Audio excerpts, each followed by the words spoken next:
18h40, on se retrouve dans Punchline sur CNews et sur Europe 1. On a été rejoint par Nicolas Bavrez. Bonsoir Nicolas Bavrez, auteur de Démocratie contre empire autoritaire aux éditions de l'Observatoire. On va s'intéresser, si vous le permettez, on est toujours en compagnie de Patrice Duhamel, à la question de la France insoumise, qui est indésirable, selon les familles de victimes des massacres du 7 octobre, lors de l'hommage national que va rendre Emmanuel Macron le 7 février. On va faire le point avec ce sujet d'Adrien Spiteri, et puis je vous passe la parole sur cette question de la présence des députés France insoumise. Le Hamas est-il une organisation terroriste? Cette question a été posée à Mathilde Panot 3 jours après l'attaque du 7 octobre. C'est la branche armée qui aujourd'hui est responsable de crimes de guerre, voilà, et c'est largement documenté. Vous pouvez... Mais j'ai répondu sur terroriste en fait. Organisation terroriste ou pas? La réponse de la présidente du groupe LFI à l'Assemblée nationale indigne ce jour-là une grande partie de la classe politique, notamment la gauche et le PS. Quelques semaines plus tard, c'est au tour du député David Guiraud de déclencher une nouvelle polémique avec cette inversion accusatoire durant une conférence à Tunis le 10 novembre. Le bébé dans le four, ça a été fait, en effet, par Israël. La maman éventrée, ça a été fait, c'est vrai, par Israël. Jean-Luc Mélenchon, lui, a multiplié les attaques contre des personnalités juives, comme la journaliste Ruth El-Krief ou encore la présidente de l'Assemblée nationale, Yael Braun-Pivet, lors d'un déplacement en Israël, illustration dans un tweet du 22 octobre. Voici la France. Pendant ce temps, Madame Braun-Pivet campe à Tel Aviv pour encourager le massacre, pas au nom du peuple français. Le 12 novembre, la France insoumise avait refusé de participer à la marche contre l'antisémitisme en raison de la présence du Rassemblement national. Rachel Kahn, les députés de la France insoumise ont-ils leur place lors de cet hommage national, comme tous les autres représentants de la classe politique française? C'est-à-dire que ça fait 4 mois, et même plus, si on compte les universités d'été,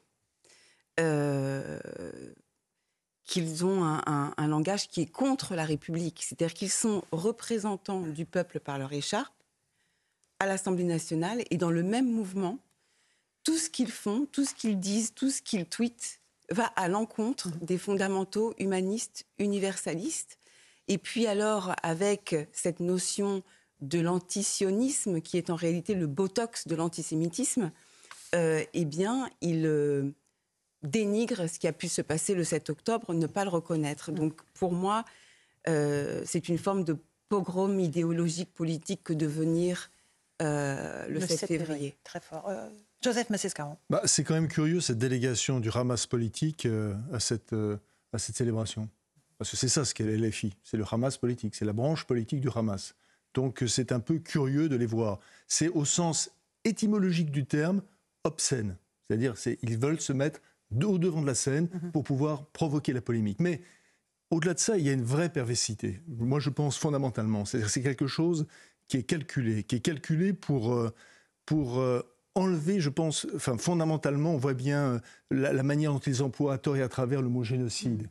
Comme s'ils voulaient déposséder, en effet, les Juifs du génocide, effacer cette notion historique. Et c'est, à mon avis, une des raisons aussi de leur présence. Et c'est extrêmement grave. Patrice Duhamel.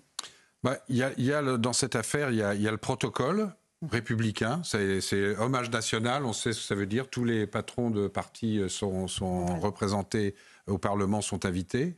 OK. Il y a la politique, journée d'unité nationale, très bien. Il y a la morale, ce qui vient d'être dit. Puis moi, j'ajoute qu'il y a un très beau mot français, ça s'appelle la dignité. Et moi, je trouve qu'au nom de la dignité, il ne devrait pas y aller. Nicolas Bavrez, votre avis, historien? Ce qui est vrai, c'est que ces attaques ont fait quand même 42 morts. C'est le bilan français. Plus de 1200 donc depuis Nice, c'est le bilan le plus important. C'est vrai que si on prend un peu de recul, d'abord, il y a un problème dans notre pays, c'est ce qu'on peut appeler la commémoration, c'est-à-dire qu'on n'arrête pas de commémorer. Mais il se trouve que cette fois-ci, compte tenu de l'importance, je pense, de cet événement, c'est justifié. Donc, comme il a été dit, les règles de la République font que les élus LFI peuvent forcer leur présence. Je pense qu'effectivement, compte tenu du caractère ouvertement antisémite d'un certain nombre de déclarations de ces dirigeants, c'est vraiment une violence supplémentaire insupportable qui sera infligée aux familles. Et derrière, puisque vous parliez d'histoire, je crois que c'est ce qui a été dit, c'est que nous sommes rentrés dans un moment qui est un moment très compliqué parce que en fait, la mémoire de la colonisation est en train d'écraser la mémoire de la Shoah. Et donc, c'est ce qu'on a vu avec le procès devant la Cour pénale internationale, qui est un procès très spectaculaire, puisque c'était un procès initié par l'Afrique du Sud contre Israël. Pour génocide. Pour génocide à Gaza. Alors, la décision en elle-même est d'ailleurs plutôt raisonnable, puisqu'on a expliqué qu'il n'y avait pas génocide, mais qu'Israël devait faire tout ce qui était en son pouvoir pour précisément ne pas tomber sous cette accusation. Mais politiquement, si vous voulez, c'est vraiment ce qui se joue maintenant derrière et qui va avoir des conséquences très importantes même pour la suite du XXIe siècle. Patrice Duhamel, Emmanuel Macron n'avait pas le choix, dites-vous. Au niveau protocolaire, il devait inviter tous ses députés. Il y a cet hommage pour les 42 victimes françaises et l'Élysée laisse sous-entendre qu'il y aura peut-être une commémoration à l'Élysée pour les victimes palestiniennes. Un temps mémoriel. Voilà, c'est le en même temps macronien ou pas? Oui, mais enfin, ça ne sera pas exactement la même chose, on l'a bien compris. Là, autant je sais très bien ce que c'est qu'un hommage national, autant le temps mémorial... En fait, c'est pas encore précis. Ça n'a pas été défini. Non, il y avait un... Non, on ne sait pas. On ne sait pas. En fait, l'Élysée organisait ce qu'on appelle un briefing avec les journalistes pour expliquer comment allait se passer la cérémonie de mercredi. Et la question a été posée, est-ce que vous organiserez quelque chose pour les victimes de Gaza? L'Élysée a expliqué qu'il était possible d'organiser un temps mémoriel dont le périmètre reste à définir. Rachel, un petit mot là-dessus avant qu'on reparte sur l'international. LFI avait déjà fait ce genre de choses pour justement écraser le moment finalement ou dénigrer les morts, nos morts. Ils étaient venus en masse au Veldiv en juillet 2022. Et c'était un moment assez détestable parce qu'effectivement, on avait du mal à se recueillir du fait de leur présence. Nicolas Bavrez, vous vouliez rajouter quelque chose? Juste un mot justement sur cette obsession, j'allais dire, cette orientation vers les commémorations. Aujourd'hui, il y a deux choses à faire quand même au Moyen-Orient. C'est qu'il faut réfléchir de toute manière à l'issue de cette guerre de Gaza.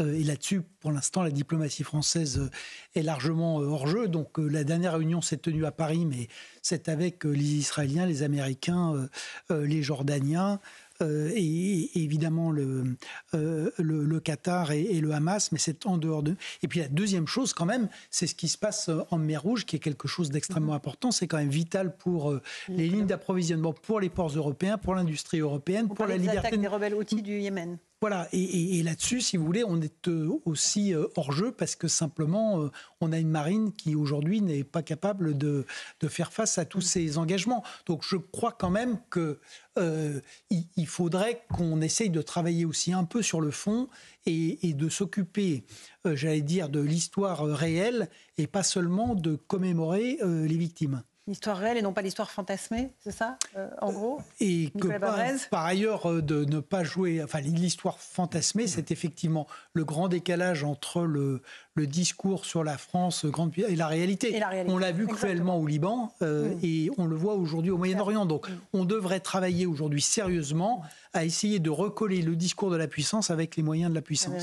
Mais sur Gaza, il n'y a pas beaucoup de diplomatie qui arrive à obtenir des solutions. Même la diplomatie américaine, alors je sais bien que c'est un peu pollué par la campagne, par la pré-campagne présidentielle, mais on ne peut pas dire qu'il y ait ni la diplomatie américaine, ni les diplomaties d'un certain nombre de pays arabes, ni la diplomatie onusienne ne parvient à une solution. C'est que pour l'instant, il n'y a pas de solution, mais il y a des gens qui ont commencé à réfléchir quand même à la suite, voire à discuter. Ouais. On est bien d'accord que pour l'instant, malheureusement, ça ne se traduit pas par les faits, mais on a quand même un certain nombre de puissances qui réfléchissent quand même, heureusement, à la suite. Rachel Kahn.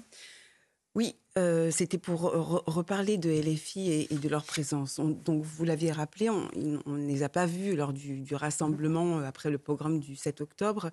On ne les a pas entendus non plus parler des femmes. La députée Soudé se dit harcelée par l'image du bébé, notre bébé de l'humanité, Kfir.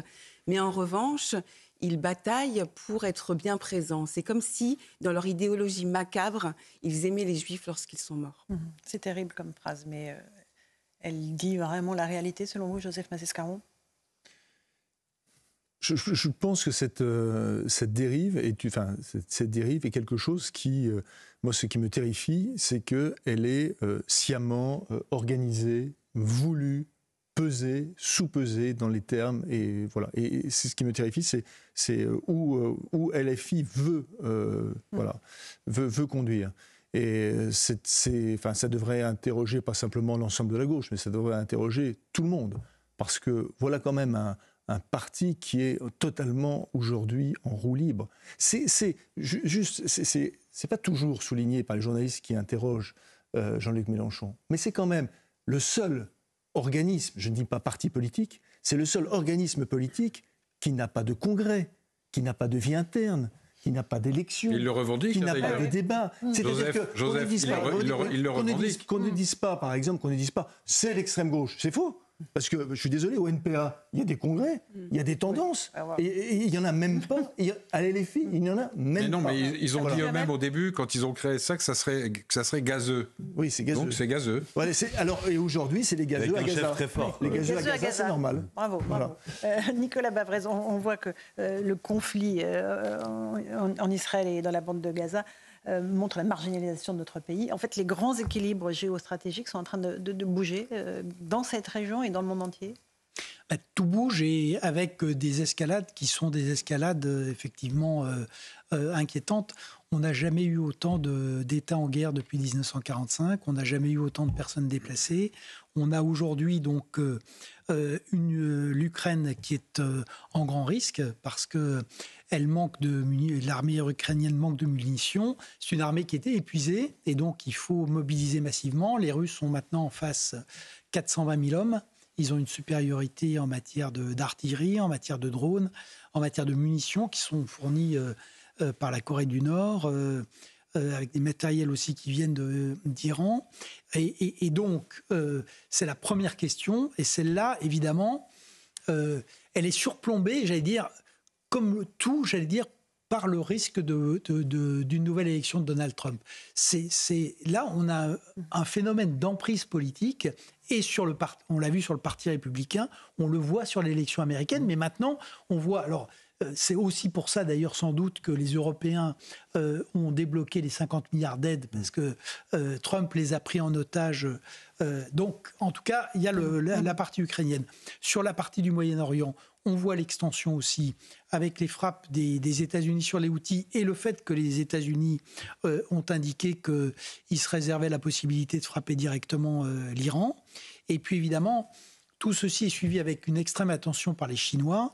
Et c'est vrai que s'il devait y avoir des vrais signes de faiblesse, les Chinois peuvent en tirer des conclusions sur Taïwan.